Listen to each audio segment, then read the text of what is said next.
আসসালামু আলাইকুম ওরহমতুল্লাহি ওবারাকাতুহু।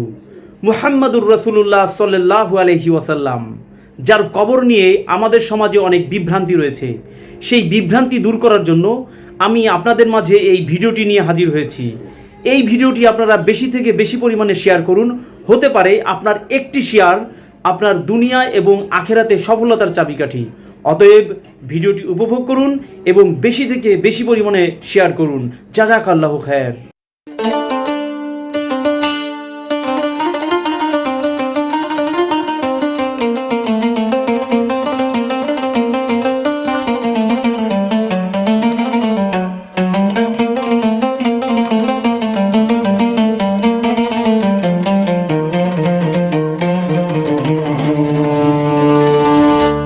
The greatest only one mega star of the world, পুরো পৃথিবীর অন্ধকার দূরকারী আলোর দিশারি সত্যের ধারক মুহাম্মাদুর রাসূলুল্লাহ সাল্লাল্লাহু আলাইহি ওয়াসাল্লাম।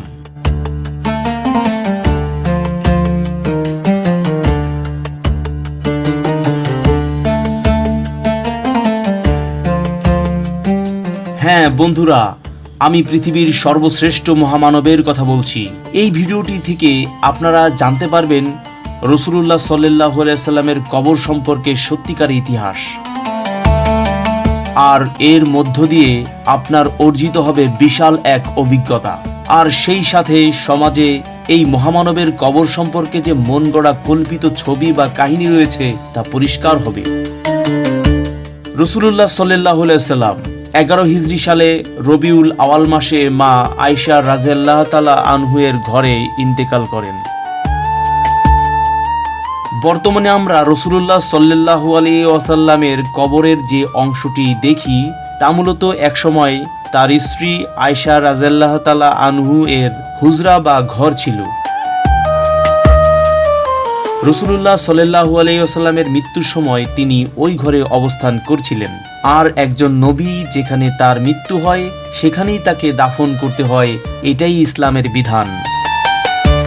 আর আয়েশা রাদিয়াল্লাহু তাআলা আনহু এর ঘর ছিল মসজিদে নববী কমপ্লেক্সের দক্ষিণ দিকে, এবং বর্তমানে এটি বিশ্বের সবচেয়ে সম্মানিত সমাধি। বর্তমানে পবিত্র এই সমাধি কক্ষটি সোনা এবং সবুজ তামা ও লোহার রেলিং দ্বারা চিহ্নিত করা হয়েছে। পবিত্র সমাধি কক্ষটির উত্তর ও দক্ষিণ দিকে 16 মিটার দীর্ঘ এবং পূর্ব ও পশ্চিম দিক 15 মিটার দীর্ঘ।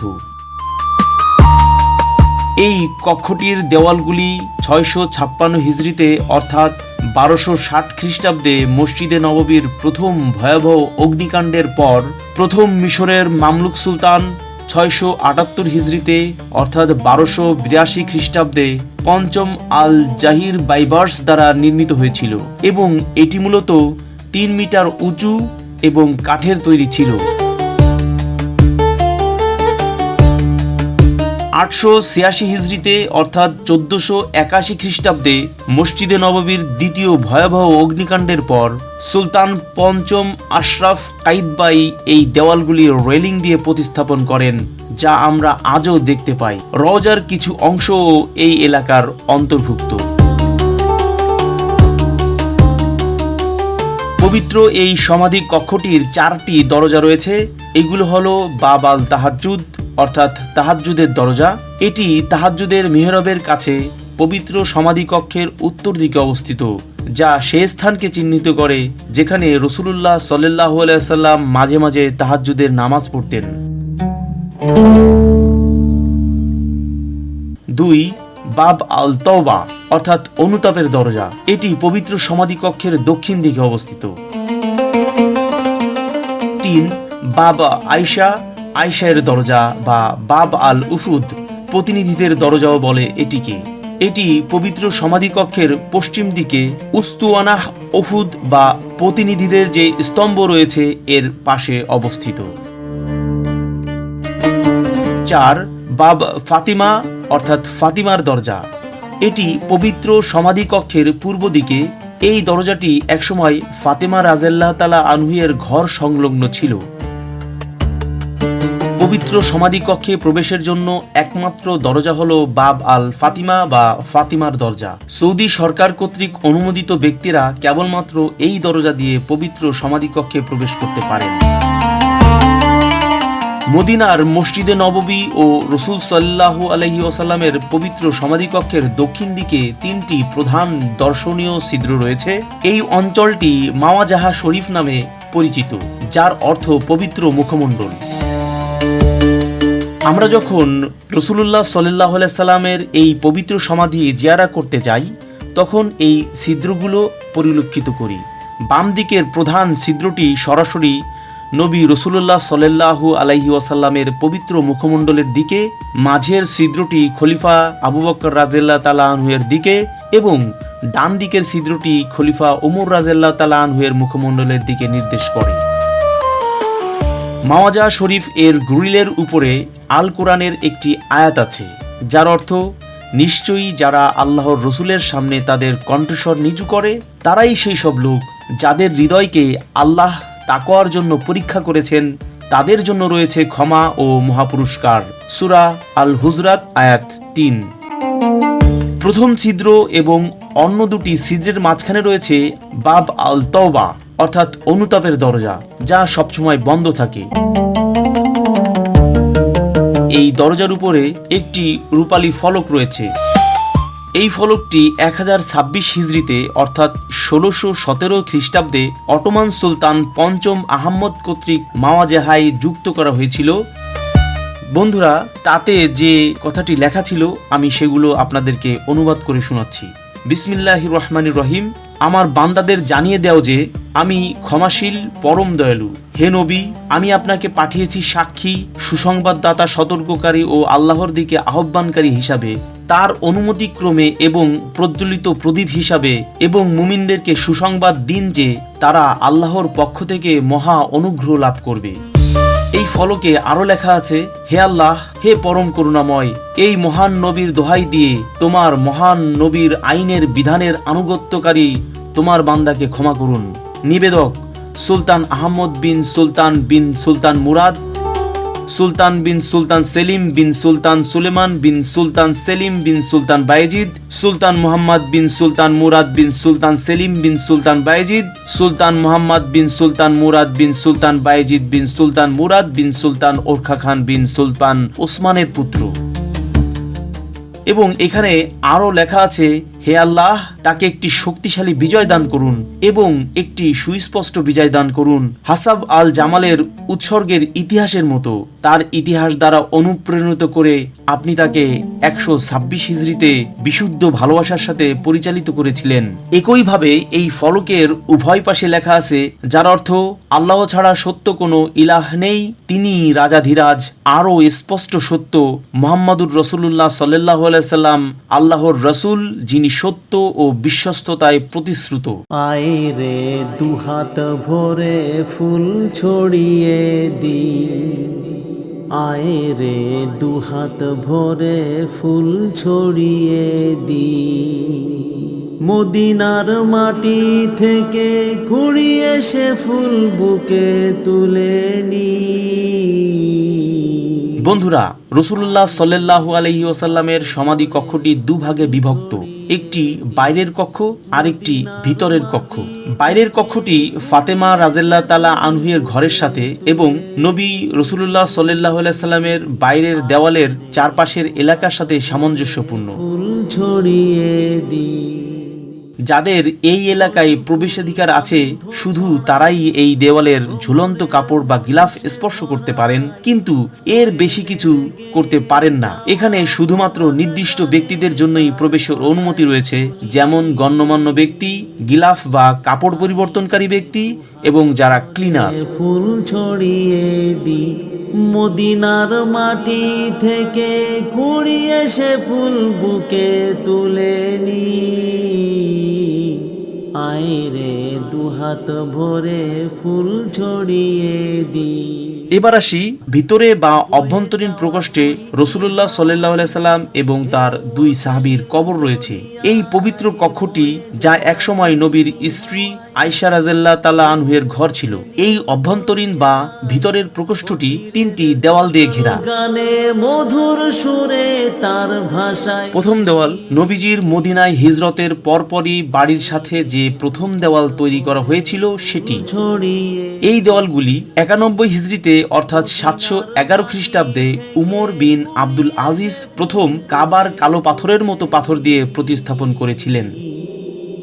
আইরে দ্বিতীয় দেওয়ালটিও ওমর বিন আব্দুল আজিজ নির্মাণ করেছিলেন এবং আকৃতিতে ছিল পঞ্চভুজ, কারণ প্রথম দেওয়ালটি ছিল চতুর্ভুজ, যা কাবার আদলে হয় অনেকে এই দিকে ইবাদত শুরু করে।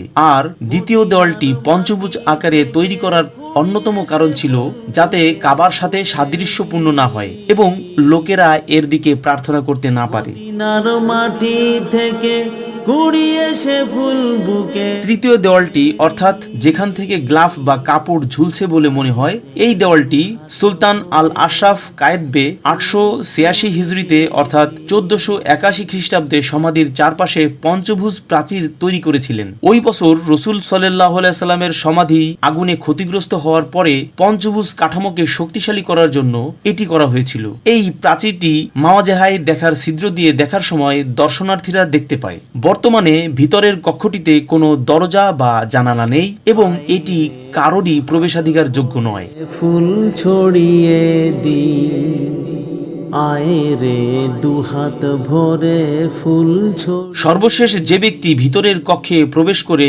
রাসূলুল্লাহ সাল্লাল্লাহু আলাইহি সাল্লাম এবং তার সাহাবীদের পবিত্র কবরগুলি দেখেছিলেন বলে জানা গেছে, তিনি ছিলেন আলী ইবনে আহমদ আল শামহুদি পঞ্চম, যিনি একজন বিখ্যাত ইসলামিক গবেষক ছিলেন, যিনি 500 বছরেরও বেশি আগে অর্থাৎ 886 হিজরিতে 1481 খ্রিস্টাব্দে মসজিদে নববীতে ভয়াবহ অগ্নিকাণ্ডের পর রাসূলুল্লাহ সাল্লাল্লাহু আলাইহি সাল্লামের পবিত্র সমাধিটি পরিষ্কার করার দায়িত্ব পেয়েছিলেন।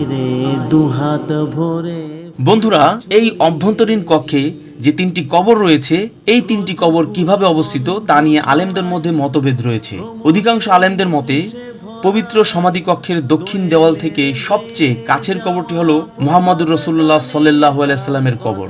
নবীর কবরের সামান্য উপরে আবু বকর রাদিয়াল্লাহু তাআলা আনহুয়ের কবর। এটি এমনভাবে স্থাপিত হয়েছে যে তার মাথাটি নবীর আশীর্বাদপূর্ণ কাঁধের সাথে সারিবদ্ধ। আবু বকর রাদিয়াল্লাহু তাআলা আনহুয়ের ঠিক উপরে ওমর ইবনুল খাত্তাব রাদিয়াল্লাহু তাআলা আনহুয়ের কবর রয়েছে, যার মাথাও আবু বকর রাদিয়াল্লাহু তাআলা আনহুয়ের কাঁধের সাথে সংযুক্ত। পবিত্র এই ভিতরের কক্ষে 3টি কবর কিভাবে অবস্থিত তা নিয়ে অন্য আরেকটি মতামত রয়েছে। মতামতটি আবু বকর আল সিদ্দিক এর নাতি আল কাসিম ইবনে মুহাম্মদ ইবনে আবু বকর দ্বারা বর্ণিত।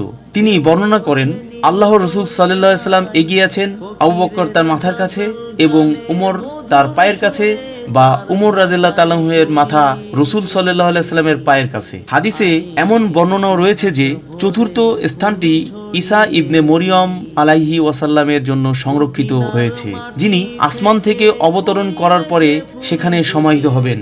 আব্দুল্লাহ ইবনে উমর রাদিয়াল্লাহু তাআলা আনহু বর্ণনা করেন যে রাসূলুল্লাহ সাল্লাল্লাহু আলাইহি সাল্লাম বলেছেন, ঈসা পৃথিবীতে অবতরণ করবেন, সে বিয়ে করবে এবং সন্তান হবে। তিনি এভাবে 45 বছর অতিবাহিত করবেন এবং অবশেষে তিনি মারা যাবেন এবং আমার সাথে সমাহিত হবেন। কিয়ামতের দিন আমি, ঈসা, আবু বকর ও ওমর একই স্থান থেকে উঠব। মদিনার মাটি থেকে বন্ধুরা, এবার এই পবিত্র সমাধির আশেপাশের এলাকা সম্পর্কে আমরা জানব।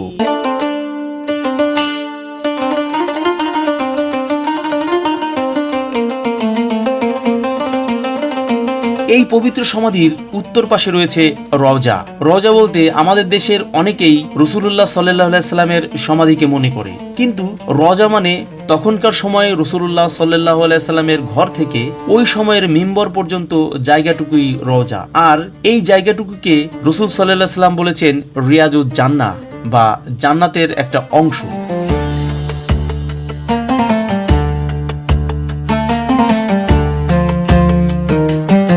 এই পবিত্র সমাধির উত্তর পাশে 3টি কলাম বা পিলার রয়েছে। প্রথম পিলারের জায়গায় রাসূল সাল্লাল্লাহু আলাইহি সাল্লাম ইতিকাফ করতেন এবং এখানে তিনি ইতিকাফ থাকাকালীন ঘুমাতেন। এখানে তার ঘুমানোর জন্য কাঠের একটি প্ল্যাটফর্ম রাখা হতো। আর দ্বিতীয় যে পিলার রয়েছে, এই পিলারের জায়গায় রাসূল সাল্লাল্লাহু আলাইহি সাল্লাম আরব প্রতিনিধিদের জন্য বসতেন এবং তৃতীয় পিলারের জায়গায় সাহাবীগণ এবং আলী এখানে রাসূল সাল্লাল্লাহু আলাইহি সাল্লামকে পাহারা দেওয়ার জন্য বসতেন।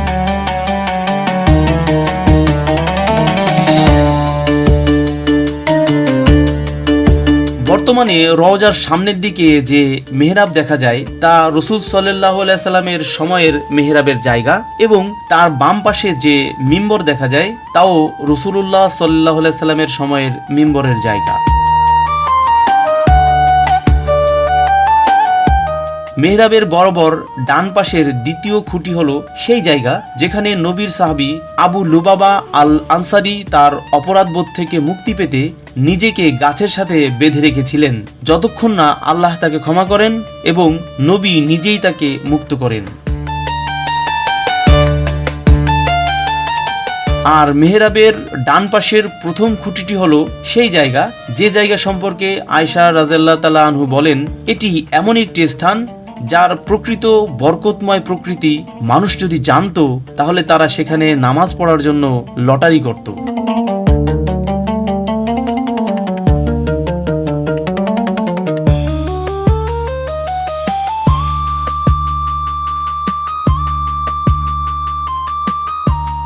পঞ্চম আল জাহির বাইবার্স ছিলেন মিশরের একজন বিশিষ্ট মামলুক সুলতান যিনি ইসলাম ও মুসলিমের দুশমন মঙ্গোল সেনাবাহিনীকে পরাজিত করেছিলেন। মসজিদে নববীর ইতিহাসে প্রথমবারের মতো সুলতান নবী হযরত মুহাম্মদ সাল্লাল্লাহু আলাইহি সাল্লামের সমাধি এবং ফাতেমা ও আলী রাদিয়াল্লাহু তাআলা আনহুয়ের ঘরের চারপাশে একটি কাঠের বেষ্টনী তৈরি করেছিলেন।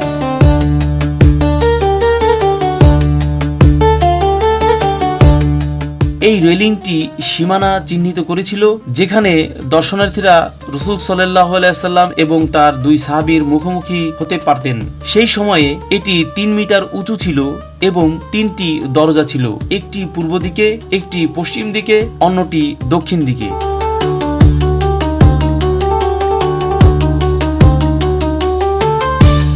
মিশর থেকে কাঠ অর্ডার করার আগে সুলতান বাইবার্স মদিনা সফরের সময় নিজেই সীমানা পরিমাপ করেছিলেন। এই সীমানা এখনও বিদ্যমান এবং আজও সেই সীমানাই সোনালী গ্রিল দ্বারা চিহ্নিত করা হয়েছে। রাসূলুল্লাহ সাল্লাল্লাহু আলাইহি সাল্লামের সমাধি সংলগ্ন রওজার একটি অংশ এই সীমানার মধ্যে অন্তর্ভুক্ত রয়েছে।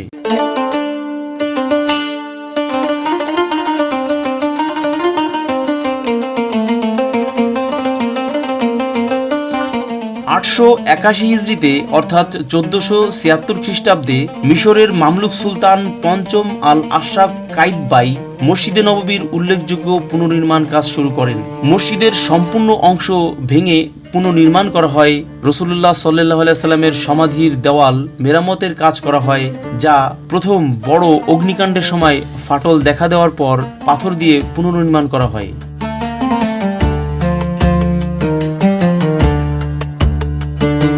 ভিতরের কক্ষের ছাদ উঁচু করা হয় এবং কাঠের গম্বুজটি পাথরের তৈরি গম্বুজ দিয়ে প্রতিস্থাপন করা হয়। পবিত্র কক্ষের মেঝেও লাল এবং সাদা মার্বেল বসানো হয়।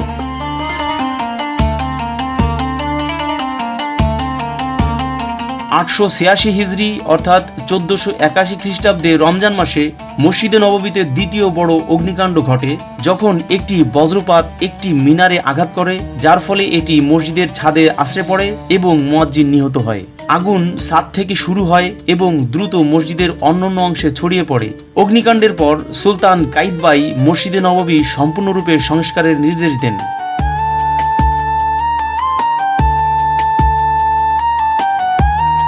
অটোমান সুলতান পঞ্চম মাহমুদ দ্বিতীয়ের রাজত্বকালে সুলতান কাইতবে কর্তৃক নির্মিত উপরের গম্বুজটি 1228 হিজরিতে বা 1813 খ্রিস্টাব্দে প্রতিস্থাপিত হয়।